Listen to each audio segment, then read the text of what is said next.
ओम नमो भगवते वासुदेवाय। भगवान विष्णु और माता लक्ष्मी कार्तिक के इस पावन माह में सभी भक्तजनों पर अपनी असीम कृपा दृष्टि बनाए। इसी शुभकामना के साथ आज हम कार्तिक मास महात्म्य के अध्याय 27 की कथा का रसपान करते हैं। सूत जी मुनियों को राजा पृथु के पूछने पर नारद जी द्वारा बताए गए उद्यापन की विधि को विस्तार से बताने के बाद सूत जी कहते हैं कि यदि किसी की उद्यापन की शक्ति न हो तो ब्राह्मणों को भोजन करा देवे, ब्राह्मण भी न मिले तो गौ का पूजन कर ले, और यदि गौ भी न मिले तो पीपल तथा वट का पूजन कर ले। यह सुनकर ऋषि पूछने लगे कि महाराज, वृक्ष तो सभी समान है, फिर पीपल या वट वृक्ष को ही श्रेष्ठ क्यों माना गया है? तब सूत जी ने कहा कि पीपल विष्णु का, वट शिव का तथा प्लाश ब्रह्मा का रूप है।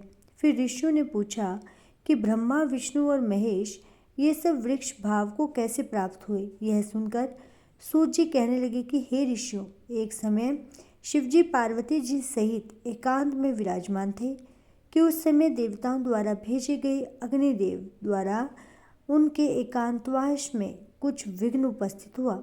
तब पार्वती जी ने क्रोधित होकर देवताओं को श्राप दिया कि तुम वृक्ष रूप में हो जाओ। इस श्राप के बाद विष्णु जी गया में जाकर पीपल, शिव काशी में अक्षयवट और ब्रह्मा जी पलाश रूप हो गए। तभी से पीपल और वट का पूजन होता है।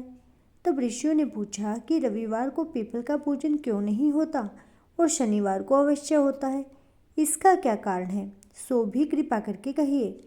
सूत जी कहने लगे कि हे ऋषियों, समुद्र मंथन के समय जब 14 रत्न समुद्र से उत्पन्न हुए तब श्री विष्णु भगवान ने कौस्तुभ मणि तथा लक्ष्मी जी को स्वयं ग्रहण कर लिया।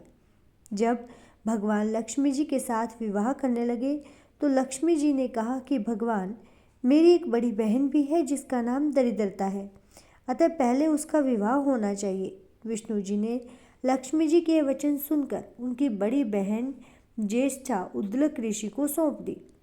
ज्येष्ठा यानी दरिद्रता को काला रंग तथा लाल नेत्र, बिखरे बाल। उद्दालक मुनि भगवान की आज्ञा मानकर दरिद्रता को आश्रम में ले आए। वहां आकर दरिद्र ने देखा कि आश्रम में वेद पाठ तथा हवन हो रहा है। यह देख उसने मुनि से कहा कि मैं यहाँ पर नहीं रह सकती। जहाँ पर चोरी चारी और ब्राह्मणों का अपमान होता है, मैं वहीं रह सकती हूँ। उसकी यह बात सुनकर उद्दालक ऋषि अति दुखित हुए और उसको वहीं पर छोड़कर चले गए और कह गए कि मैं तेरे लिए कोई स्थान देखकर आता हूँ।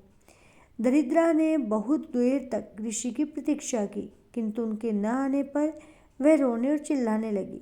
तब लक्ष्मी जी ने भगवान से कहा कि हे भगवान, मेरी बहन दरिद्रा ऋषि द्वारा त्याग दिए जाने से अत्यंत दुखी होकर रो रही है, अतः पहले आप उसे जाकर शांत करिए। तब भगवान लक्ष्मी जी सहित वहाँ पर आए और कहने लगे कि तुम पीपल में निवास करो, पीपल हमारा ही अंश है। जो कोई कार्तिक सुदी पूर्णमासी को पीपल का पूजन करेगा वह तुमको ही प्राप्त होगा और उसके यहाँ लक्ष्मी का वास होगा। जो शनिवार को तुम्हारा पूजन करेगा और सूत टेकेगा उसके समस्त मनोरथ सिद्ध होंगे, परंतु पूरे दिन अर्थात रविवार को जो तुम्हारा स्पर्श करेगा वह दरिद्र हो जाएगा। इतना कहकर भगवान अंतर्ध्यान हो गए। सूत जी कहते हैं कि जो कोई भी इस कथा को कहता या सुनता है उसको प्रयाग तथा बद्रिकाश्रम तीर्थ जैसा फल प्राप्त होता है और अंत में सभी सुख भोगकर विष्णु लोक को जाता है। और इसीलिए शनिवार के दिन पीपल के वृक्ष को पूजना सर्वोत्तम बताया गया है तथा रविवार को इसका निषेध करना चाहिए। आशा है आपको ये वीडियो अच्छी लगी होगी।